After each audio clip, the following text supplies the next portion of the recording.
हाँ जी कहता मैं कतल कर दी मैं नहर च सुट दिता मार के। अच्छा अबू मेरा ना 4 माह हो गए निकाह होया ते साडा अबू कितने वे किस हाल विच सानू ठीक है जेह्ड़े हर जगह असीं जाके डीएसपी के सारे पासे तरले लै चुके हैं साडी कोई गलबात नहीं कोई साडी सुनता ही नहीं है ठीक है साडी यही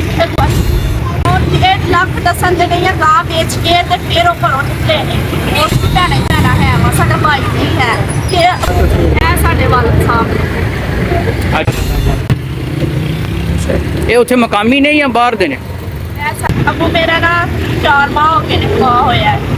ते उस तो बाद विच 3 मुजरिम ने जेह्ड़ा एक गिरफ्तार हो गया ते 2 रह गए ने दोनों नूं गिरफ्तार नहीं करते है ठीक है ते उन्हां दा कहना है कि असीं उन्हूं मार दित्ता होया लेकिन सानूं प्रूफ चाहिदा सानूं सबूत चाहिदा कि साडा अबू कित्थे वे किस हाल विच सानूं सबूत दे ठीक है जेह्ड़े मुजरिम पैसे फरार हो